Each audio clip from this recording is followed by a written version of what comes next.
that. All right. Now, this, what I'm going to show you for Alpha Picks is not a back test. This is real performance. So Alpha Picks started back in July of 2022. We were sort of faced with a situation where a lot of customers didn't want to do research. They were like, can you sort of just tell us what the best stock picks are? So we created Alpha Picks. Welcome to a special edition of Market Talk. I am George Noble. In recent years, financial markets have become more unpredictable and difficult to navigate. As a result, investors have increasingly resorted to index funds, ETFs, and other passive investment strategies. Is there a sensible alternative? What is an active investor to do? How can the individual investor expect to compete with large financial institutions and hedge funds? Well, the folks at Seeking Alpha have an answer: Alpha Picks. Alpha Picks is a stock recommendation service driven by a proprietary data-driven computer scoring system.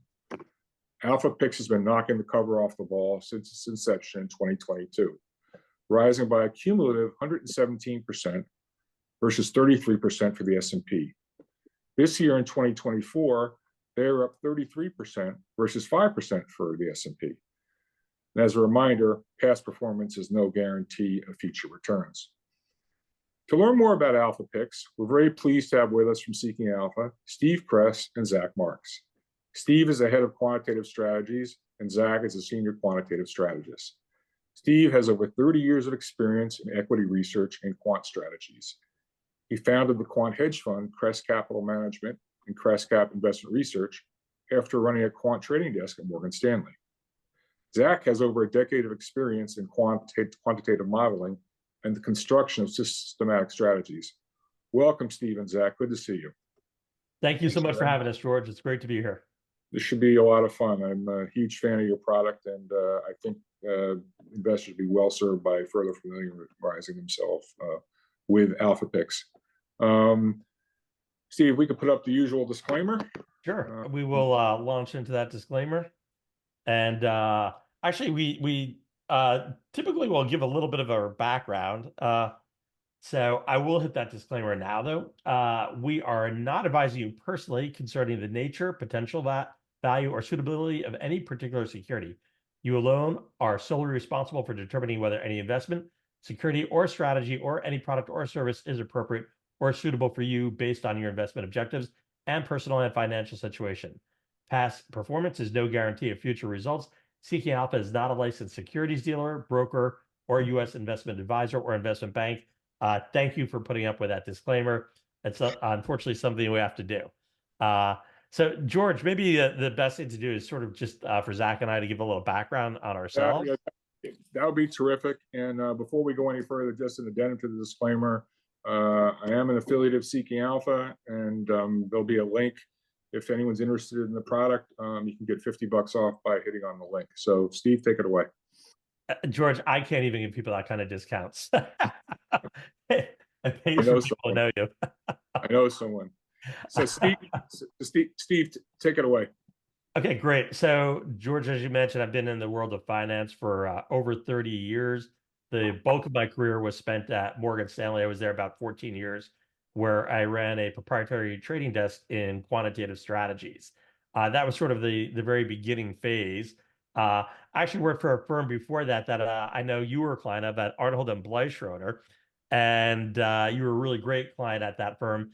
And that's actually when I started fiddling around with models and screens, and it was like the very, very beginning of the quantitative era. And I carried that through to Morgan Stanley and eventually ran a prop desk there. After the prop effort, I worked at Northern Trust Global Investments, which was the 8th largest asset manager in the world. And after being there for a couple of years, I decided to do it on my own, and I founded a hedge fund. The hedge fund was based in quantitative strategies, and I was living in London at the time. And I was really looking at some of these up and coming services that were out there for the benefit of either high net worth individuals or institutional managers, these advisory letters. And I was like, you know what? I could really replicate what I have for the hedge fund and devise a service. So I actually created a fintech company called Cress Cap Investment Research. And for lack of a better description, it was really like a robo analyst. It gave you the ability to put the name of any company into the search bar, and you would get a full-fledged research report on the company. And the big difference being with our research and the conventional research coming out of Morgan Stanley or Merrill Lynch is our research was actually refreshed every single day. So through the power of computer processing, we incorporated the conventional fundamentals that you as a portfolio manager or analyst would use, but we souped it up with computer processing. So that gave us the ability every day to go through income statements, balance sheets, cash flow statements, hundreds of financial metrics. And what we do is we take a look at a company's metrics and we compare it to its sector and we determine if it's strong or weak. And that was sort of the founding of Cress Investment Research. And I was into it for a couple of years, and Seeking Alpha came along, and we started a discussion, and we blended both companies together. And part of it was that I joined Seeking Alpha 5 years ago, and the rest is history. The Quant system has been fantastic, and it offers subscribers to Seeking Alpha Premium a place where they can get crowdsourced research, news, and quant all in the same place. Yes.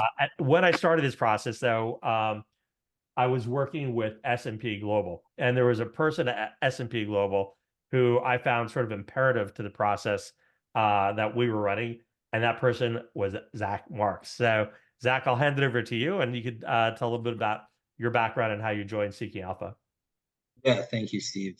And yeah, so Steve and I, as you mentioned, we met because I was working at S&P Global on a team that supported a product that really appealed to quants. It's a really amazing product that can do a bunch of data processing and then kind of take you through the entire portfolio life cycle. So building your universe, creating your factors, testing those factors, running them in a live simulation or back-tested simulation, and then decomposing your portfolio risk and return.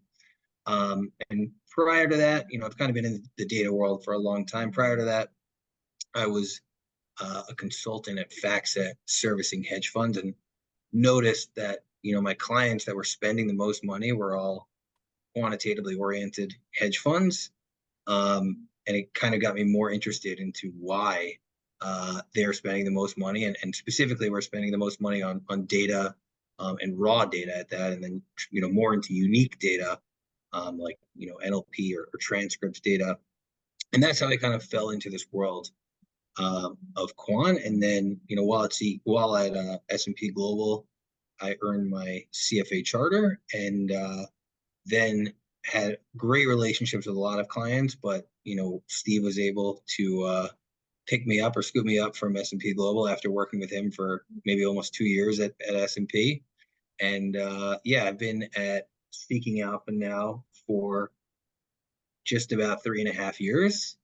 And it's great. They have a wealth of proprietary data. They have this massive tailwind behind them of getting a lot of research, especially on small cap companies that a lot of bulge bracket banks are not focusing on.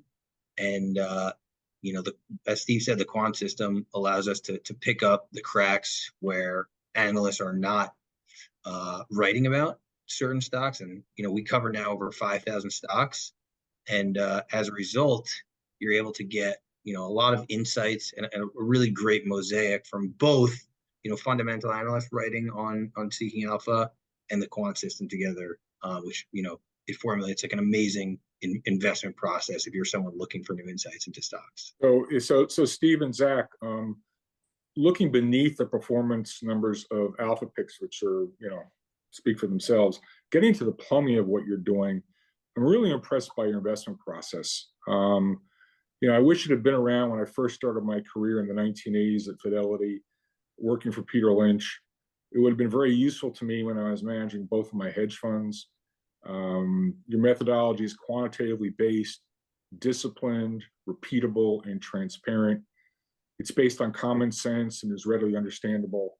It takes the emotion out of investing. No more have a hunch, buy a bunch, as they say. So, Steve and Zach, tell us a little bit more about Alpha Picks, your process, and how you select ideas. Yeah, and you're right, George.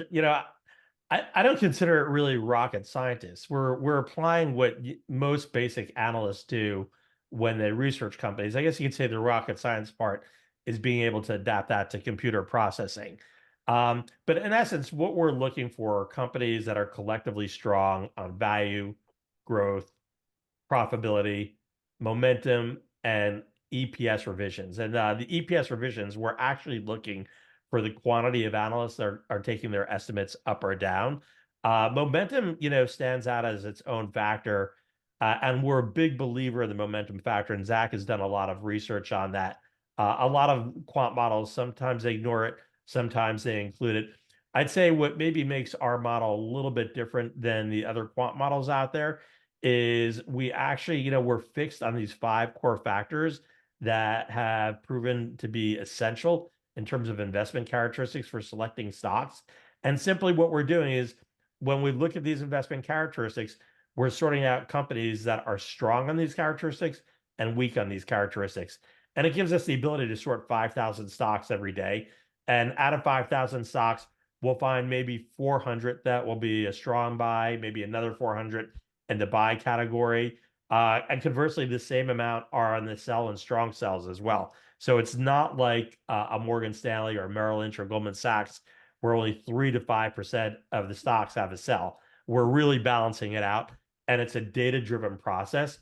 And that's sort of how we split the universe. And it has proven itself to work over a very, very long period. I mean, I've been doing this since early 2000.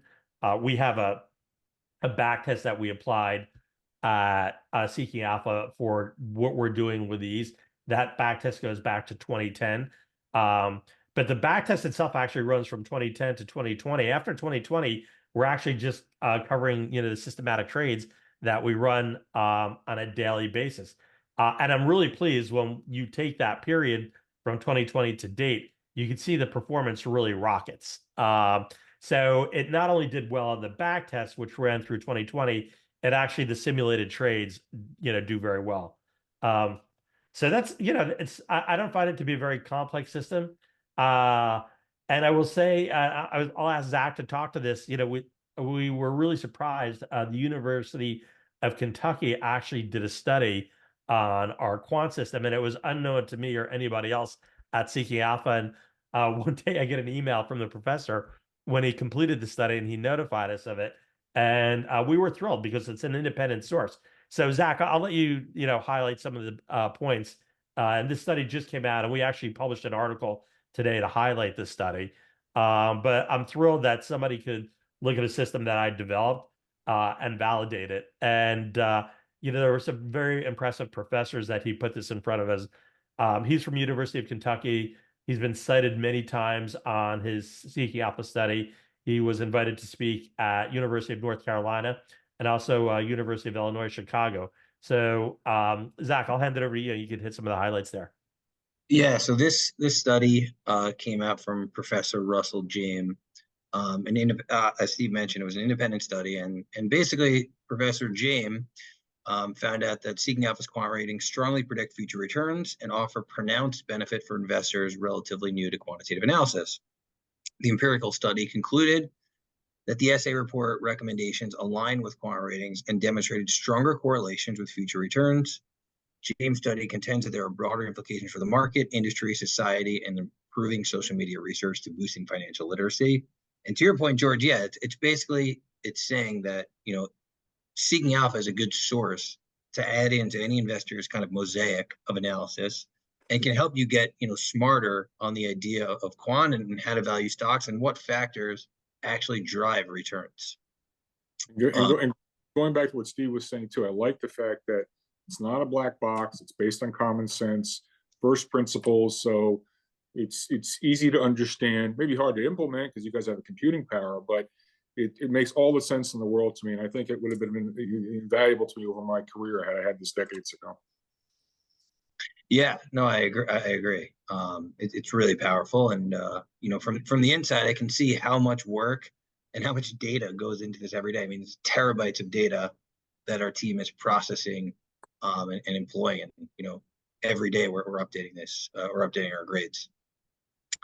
A few more highlights. So yeah, the University of Kentucky analyzed 7 years of quant ratings and recommendations from the factor grades.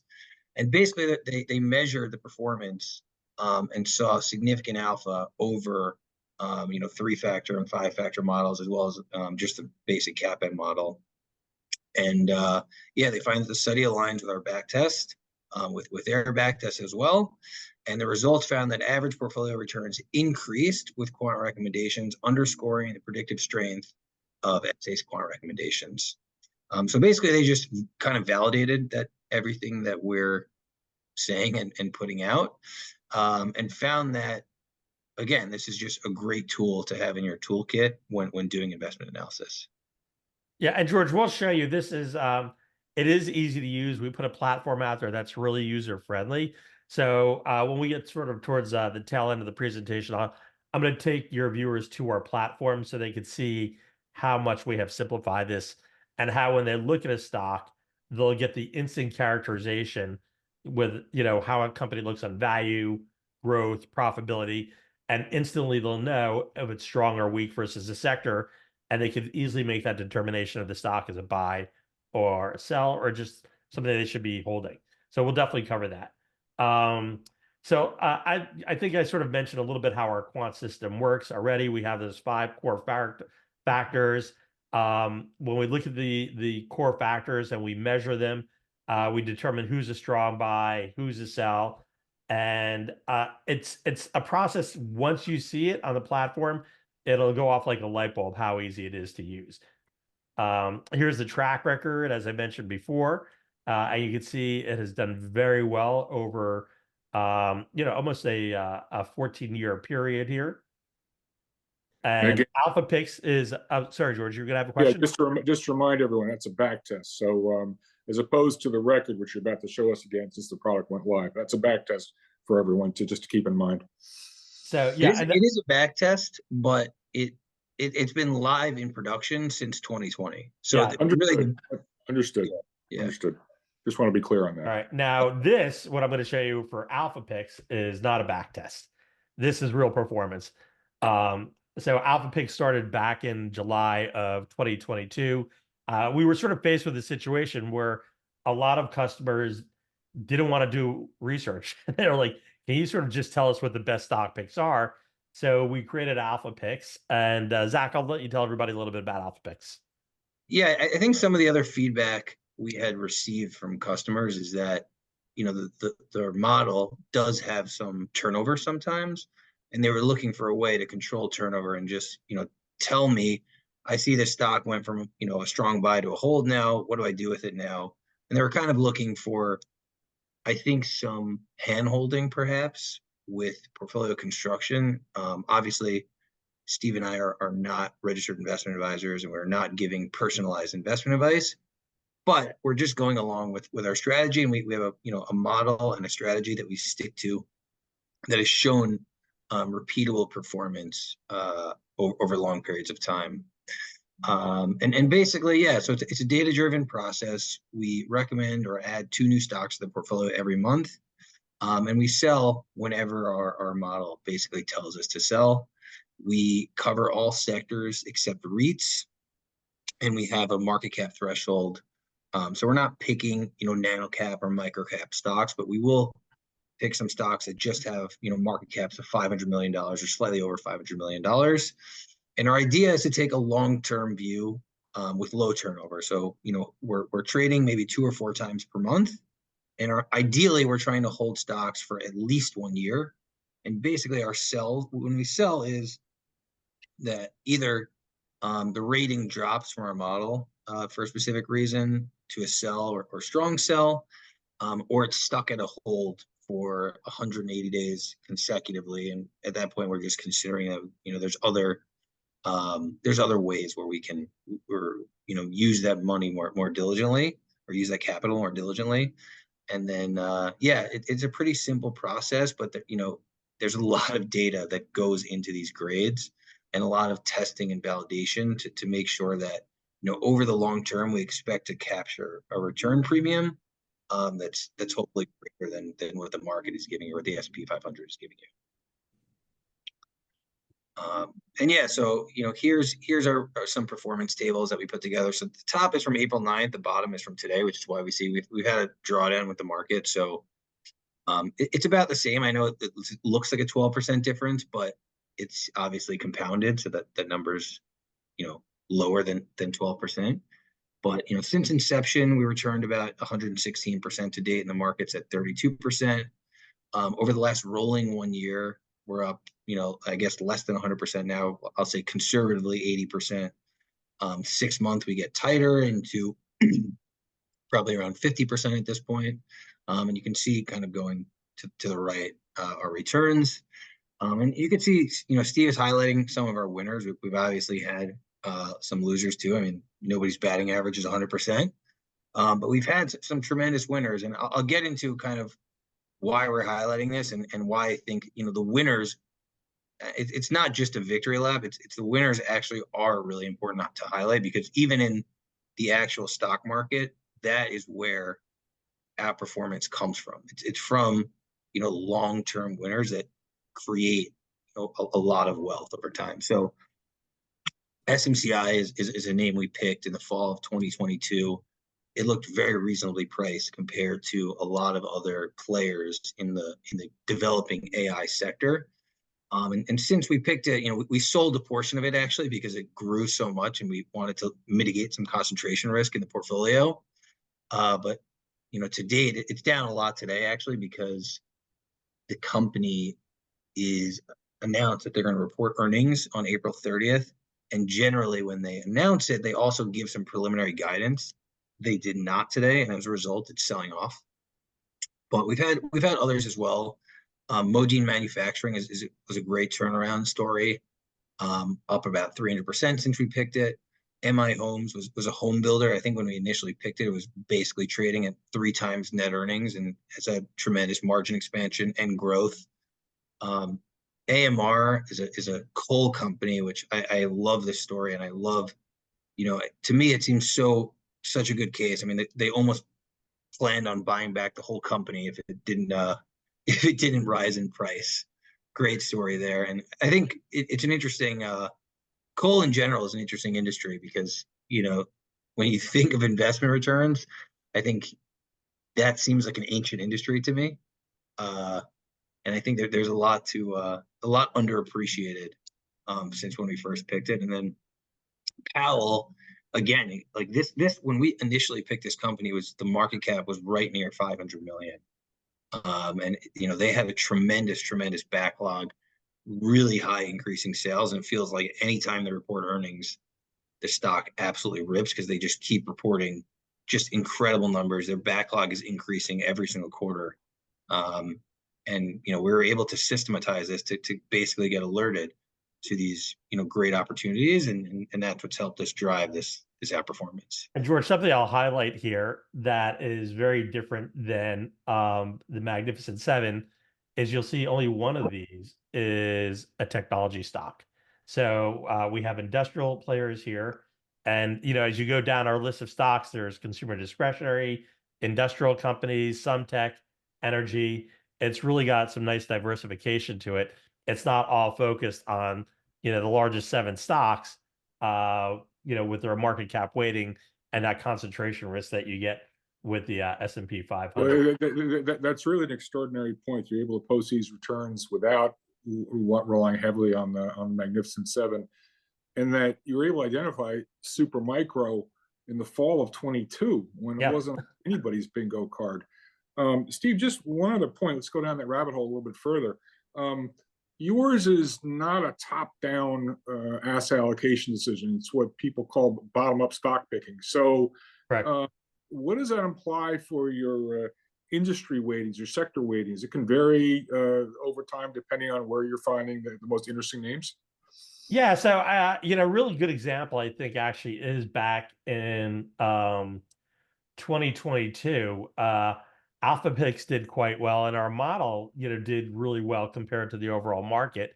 And from a bottom-up approach, almost going back to 2021, what the model notices, like these energy stocks were incredibly cheap. And I guess as we were sort of going through the pandemic, people were very uncertain about what earnings would be coming out. But our model is it looks at history, but it's also forward-looking. we take consensus analyst estimates and we build it into the model. And what we were finding is that the energy growth rates actually kept increasing. So, the model was really very focused in late 2021 and 2022 in energy stocks.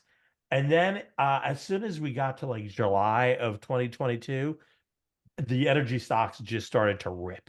And the overall market got hammered in 2022. And we did very, very well because it was focused towards the energy stocks. And that was sort of bottom up picking, looking for companies that had exceptional valuation frameworks, really good growth, merging profitability. So that's where the model will start to focus on, as well as the momentum and EPS revisions. So it really that's a great period to point to where the model was sort of overweight a certain sector. But for the most part, as you're seeing, there's a lot of diversity. It's just trying to find companies that are collectively strong on those core investment characteristics. We're not trying to weight any one sector.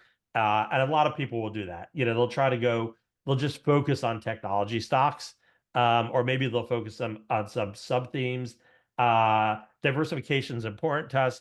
And we try to show investors that you can achieve really excellent results through diversification, but you got to sort of stick with the strategy of finding companies that have growth, a good valuation framework, and profitable. I'm not sure. I think we have something like 40 stocks that came into the portfolio overall.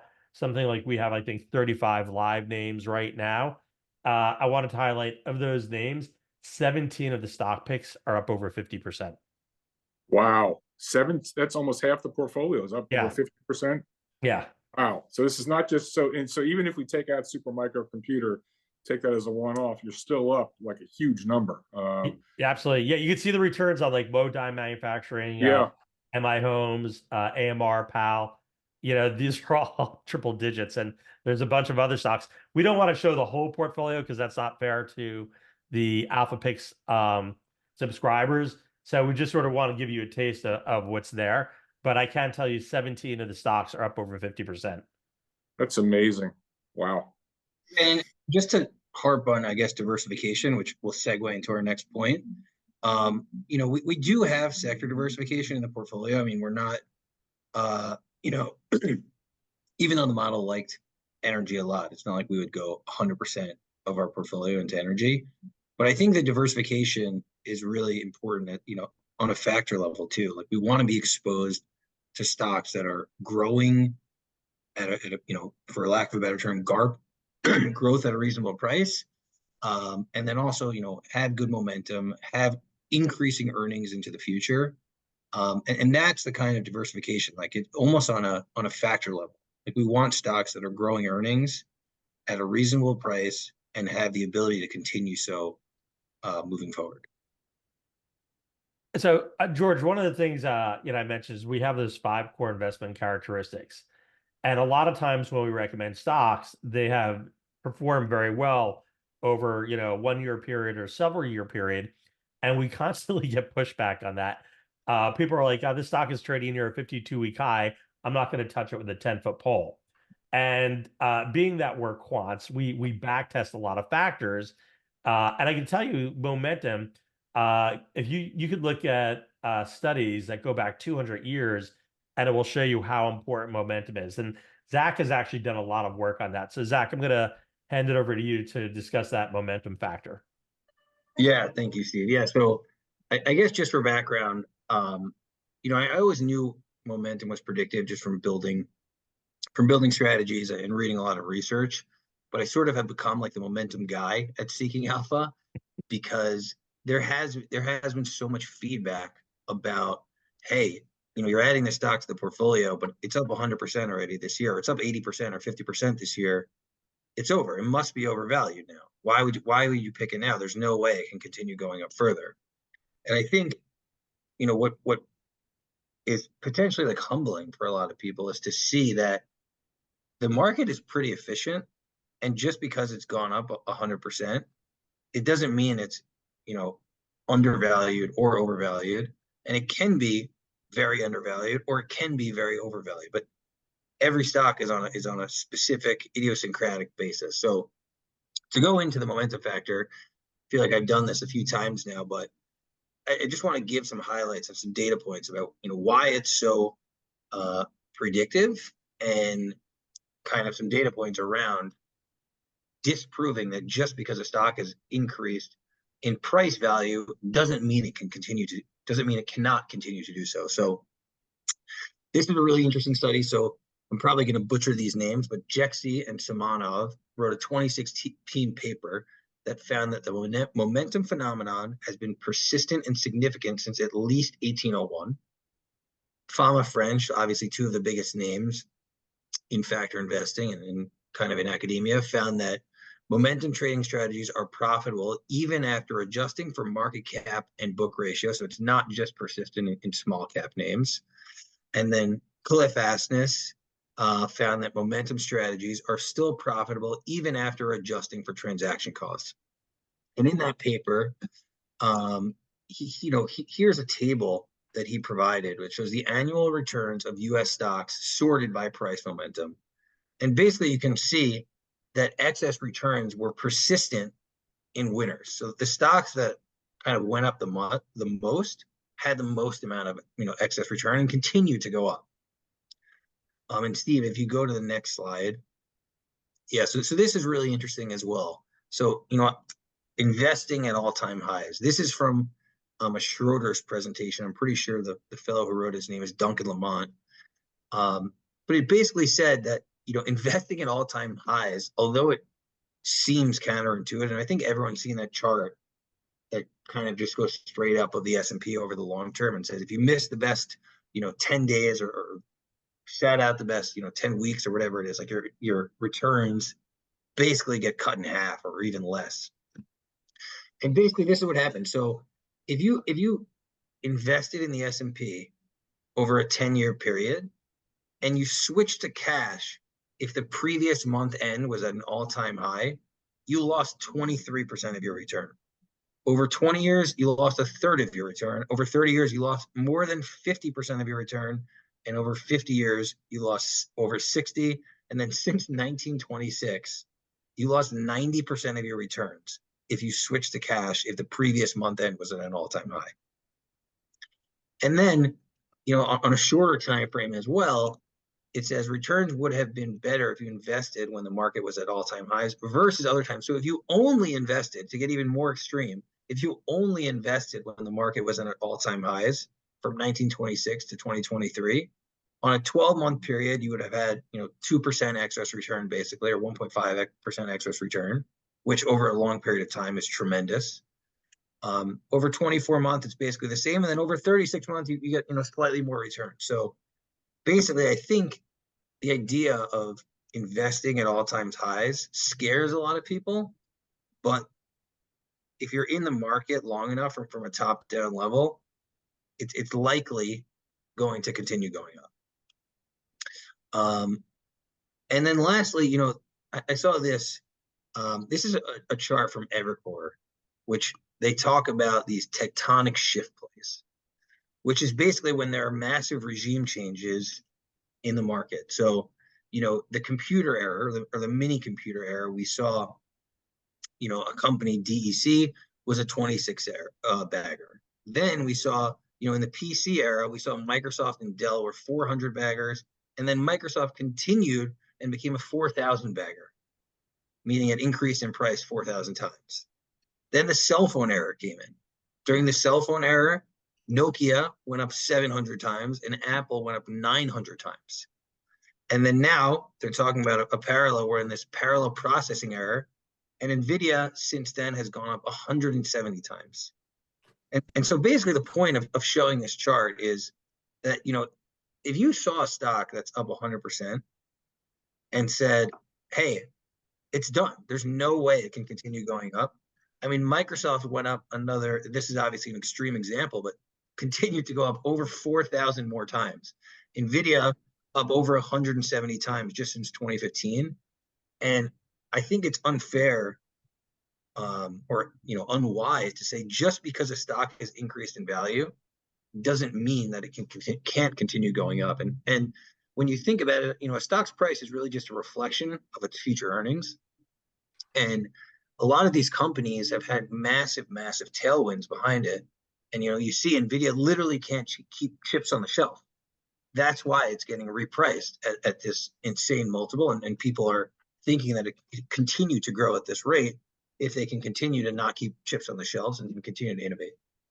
Couldn't agree with you more, Zach. And I'm reminded, I think it was Warren Buffett who once said, in the short run, the stock market's a popularity contest. In the long run, it's a weighing machine, which, as you pointed out, gets back to stocks just being a discounted stream of future earnings. And my mentor, Peter Lynch,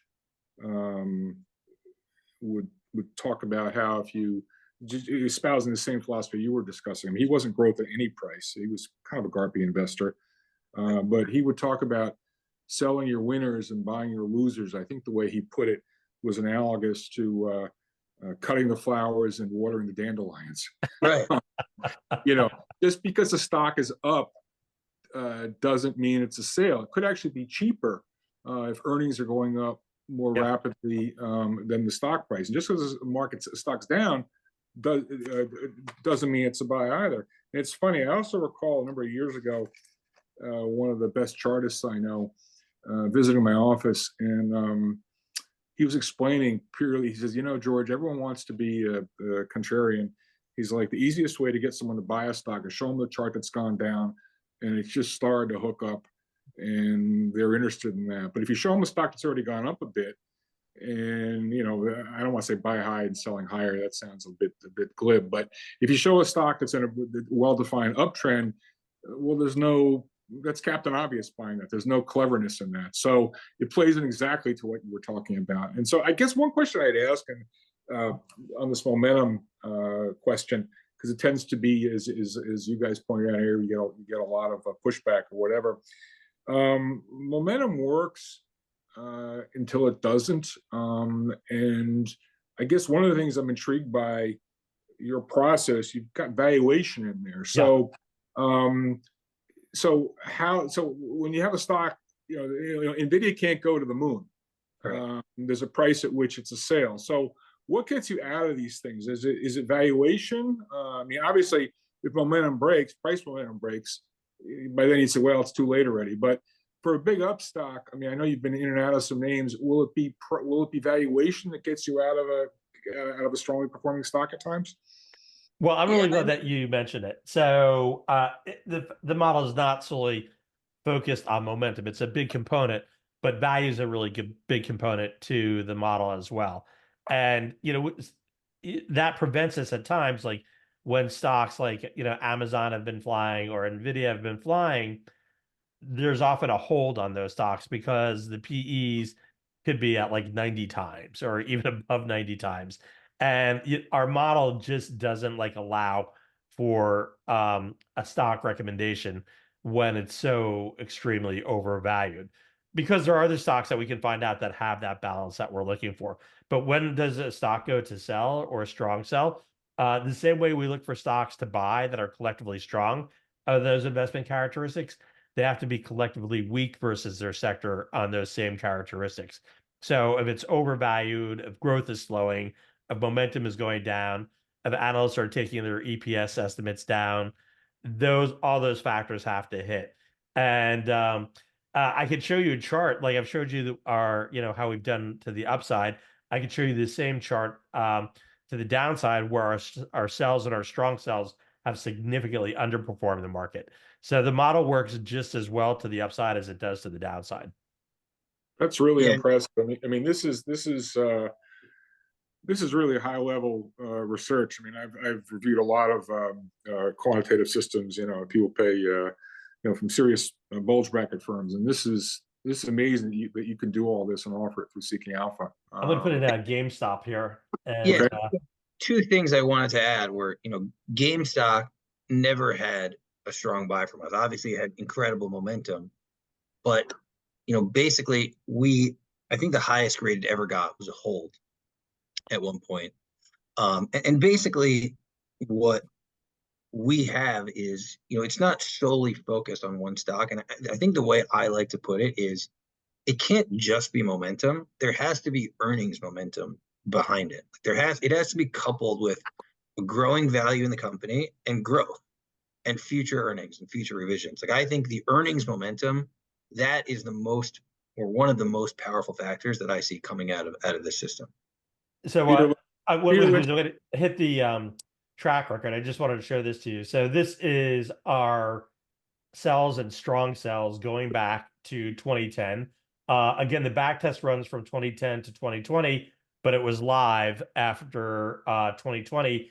And you can see the performance of our cells and strong cells from that period are down 449% versus the S&P for the same period, which is up 484%.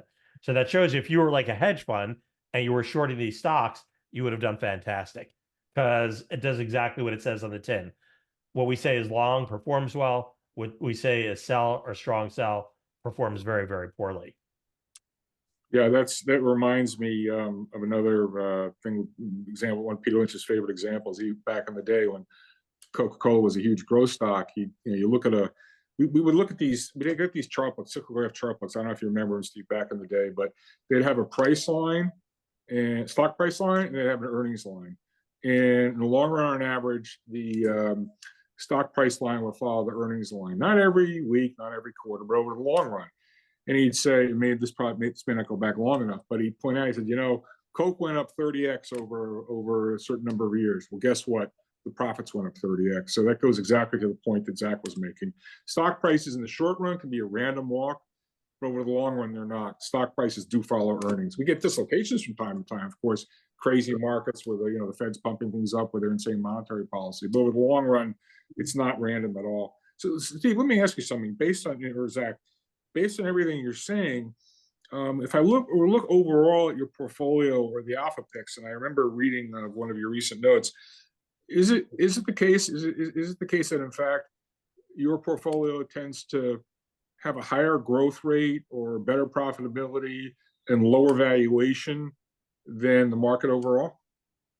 Yeah, absolutely. So if you were taking a look at alpha picks, and I didn't include this chart, but any of our portfolios for that matter.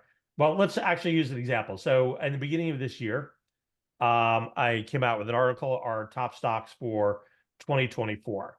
So this is the list of the stocks. You can see on average since January 1st, they're up 32%.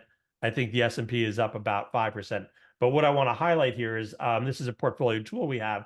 Once you load the stocks up into the portfolio tool, you can actually click on growth, and you can see what the forward revenue growth is for these companies.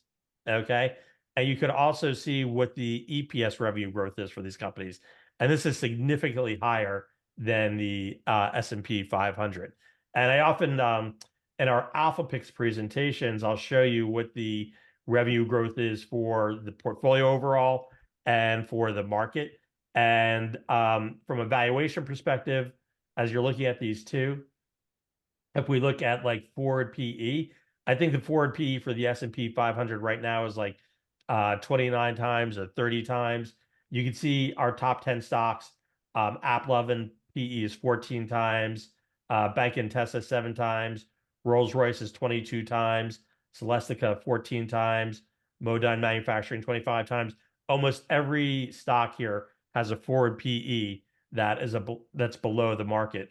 And conversely, if you look at the stocks, the forward revenue growth is significantly higher than the market, and the EPS growth is significantly higher than the market. And that's sort of how we pick these stocks. So this was the top stocks from 2024. As you can see, I mentioned up 32%. But if I took the stocks, and this is where a lot of people found Super Microcomputer, this was from January of 2023, of which Super Microcomputer was part of. You can see it's up 800% since we had recommended in that portfolio. Those 10 stocks from January 2023 now are up 134%. So it has absolutely crushed the market. But again, when you're looking at the diversification here, we're in all different kinds of sectors. Here's technology, here's manufacturing, consumer discretionary, a financial stock, a Chinese consumer discretionary, energy, shipping, industrial. all different stocks, all different sectors, all different industries. You don't get that concentration risk that you have had. So I think, yeah, this, the purpose of the system is to identify stocks that have a better valuation than the market and that have stronger growth than the market. So even if you looked at those stocks from 2023 that have done so incredibly well, okay, they're up overall over 100%. Look at the forward PEs, George. Okay, ASC is 5 times. Um, NG is up 8 times. Hudson is up 10 point. I'm sorry, these are the PE multiples. Right. PE 10.7. Jackson Financial is 3.98. Minso 16. Modine Manufacturing 25. So these stocks are up tremendously. PDD multiples 13 times. Even Super Microcomputer, like if you're comparing it to Amazon or Facebook or an Nvidia, it is way, way cheaper in terms of its PE versus those other companies. And you can see, the performance on these has been exceptional. We have one, two, three, four of the 10 stocks are up over 50%. And then you have some that are up 30, 29%. Really exceptional performance out of those stocks. And Steve, just to reiterate, you're comparing the valuation of these stocks versus their respective industries, not against the market, correct? Well, those are the valuation metrics. Absolute. The one. So when we look at the PE here, that's an absolute I metric. understand. But you're right, George. Yeah. When we do the comparison, so let me pull up something like Valero. So I'm gonna now Valero is currently a hold, but this is where you instantly know how the company compares for the sector. When you look at these factor grades here, the valuation, growth, profitability, those academic letter grades display how it compares versus the sector. So the valuation on Valero is fair versus the sector. The growth has really come down a lot from what it was, but profitability is much, much stronger than the sector. Let me pick on a stock actually that we just recommended. It's been a strong buy for about 80 days, but we just wrote an article yesterday on a company called GigaCloud Technology. And when you look at it, this is actually in the consumer discretionary sector. It's a distributor. So it really catches a lot of people by surprise. But you're looking at the valuation here versus the consumer discretionary sector. You're looking at the growth versus consumer discretionary and profitability. And it's very transparent. I'm going to click into it. You're one click away from seeing this growth grade and all the underlying metrics that lead to it. So we're showing you the revenue growth year over year and forward, EBITDA, EBIT, earnings per share, very, very transparent. So we show you the grade, so you know how it compares versus the sector, but then we show the absolute data point right next to it. So you can see the forward revenue growth for GigaCloud is 39% versus the growth rate for the sector at 3%. If you look at the forward EPS growth rate, it's 82% versus the sector at 2%. So that's the beauty of this. It's very transparent. And, we've taken something that, has really been in a black box and we've made it really user friendly for people to understand. So really, you have your top quant hedge funds like Renaissance and Bridgewater. At the end of the day, they've sort of put this into their black box. The models are a little bit different. I'm proud to say we've actually had better performance in the last couple of years than some of these large hedge funds, but we make this very transparent. You know exactly how we get to these straw buys. You know exactly how we get to the growth grades, the valuation grades, and the profitability grades. Right. And so just to come back on a point you were making, because I know you're fond of the PEG ratio. Maybe you want to explain what that is. When you're Love buying that. Yeah. when you have companies that are growing faster, and you combine the growth rate to the valuation, you're getting growth at a decent price. And maybe just talk a little bit about why you like the PEG ratio so much. Yeah, so I'm gonna use two examples. This one is a strong buy, GigaCloud. So the conventional valuation that most people look at is PE ratio. So that's the price of the stock divided by earnings. And that gives you sort of a good understanding on the valuation of the company. But one of the ratios that I really like is where you can combine both value and growth together. And that's what you get in the PEG ratio. The PEG ratio, and we look at it on a trailing basis or a forward basis, it's the PE ratio divided by the earnings per share growth. In this case, it's year over year. So it's got an A. Now I'm going to pull up an example of a stock that we've had a hold on, but it's probably been one of the most popular AI stocks versus everything else. So when you go to the summary page to NVIDIA, you can see that the Quant recommendation is a hold. This company, outside evaluation, it's got like an A plus report card. A plus for growth, A plus for profitability, A plus for momentum, and analyst revisions are really high. What's prevented it from being a quant strong buy is that valuation grade. So when I click on valuation, you'll see there's a lot of red there for the conventional metrics, with the exception of PEG. And this is why I really stress to people, use this as a tool to determine if you like these stocks. Use it as a tool to determine your portfolio and how healthy it is. But if there's a company that you like, say such as NVIDIA or Meta, take a look at the valuation page, because you might find something that actually supports and validates your perspective.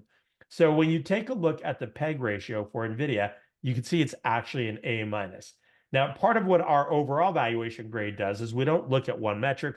We look at a lot of different value metrics. Hence, it's overvalued. But you can clearly make the argument, if you really like PEG ratio, as I do, it's got an A minus. So when you combine both value and growth together into one metric, this is very, very cheap compared to the information technology sector. So on the right side, you can see where the sector is and the industry. And you can see that it is, for its PEG, it is an A minus. For the forward PEG, it comes in at 0.97 compared to the IT sector at a PEG of 1.81. So it's actually almost at a 50% discount to the sector from a valuation standpoint on the PEG ratio. So if you liked NVIDIA and we have it as a hold, I would say you should continue to hold this stock. I think the PEG looks fantastic on it. And you could even argue it's worth buying. Having said that, we do have a hold on it. And the stock, as you can see, it has come off about 5% in the last 4 weeks. So the model looks good, but honestly, we've had a hold on it for a long time, and the stock has skyrocketed. If you're looking for information technology, and you're like, what, I want to see something that's at the top of your list. As you can see, we have the quant ranking right here. So all you have to do is click on semiconductors, and we do a breakdown of all the semiconductor stocks, and you can see which one has the highest quant ranking at the time. So there are about 4 stocks that have a strong buy, 3 as a buy. So semiconductors, I could say there's not a lot out there, that the model really likes like right now. Probably most of these stocks are pretty fairly valued, because when you look at the valuation grade, you see quite a bit of red there. And surprisingly, you see some red for the growth as well overall. So I will also say, I showed the top 10 stocks for 2024, top 10 stocks for 2023. Everybody who is on 60 Alpha Premium has the ability to do this themselves. They can simply go to the stock screener, and you can create your own screen. And what I do is I have preset a screen where I'm looking at top growth stocks. So I'm just going to click at it. This one I sort of preset. And this is a market cap over $1 billion, because I want to look at top growth stocks over $1 billion. I think Peter Lynch would like this screen. So top growth, strong buy for Quant. The growth metric that we look at has to be A minus and A plus. And both the revenue growth and the EPS growth year over year and going forward has to have a minimum growth rate of at least 5%. So believe it or not, that takes a lot of companies out. So on those simple couple metrics that we're looking at, I applied across 4,500 stocks. I only have 32 stocks, George, that actually fit the bill there. And this is exactly what I do when I pick the top 10 for last year and for this year. Is I put this screen together in a couple seconds. It gives me a list. And you know what? Supermicro is still at the top of the list. So, from a valuation standpoint, it's still fairly attractive versus the rest of the IT sector. Good cloud. Go ahead, George. Yeah, Steve, can I ask you a question? the other day you did a webinar for seeking out for premium subscribers, preview of the Mag 7, or Yeah. is it Mag 6 or Fab 5 or Fab 4 now, whatever. But I wanted to ask you, if I may, I could ask a general question about what your take is, but let's go specifically to the electric car company that shall not be named. It's there. Think, okay. They're the So first. yeah. They're reporting in a few days. Yeah, could you just give people a snapshot of what that looks like? Absolutely. So yeah, George is referring to the Magnificent Seven. Before people were referring to the Magnificent Seven, I actually follow these seven stocks. I call them the mega tech stocks. So I kind of left it that way, but it's the same exact thing. But I guess Jim Cramer did a better job coining the phrase Mag 7. But I was looking at the same list myself. So this is in our portfolio tool. I've loaded it up. I'm on the earnings page right here. And if you were to take a look at sort of a summary on this, from a quant perspective, there's only one that we have a strong buy on. But I'm going to go to Tesla as George has requested. So I'm simply one click away. Clicking on Tesla, going to open it up in a new tab. So we've had a hold on this for quite a while. Year to date, the stock is down about 40%.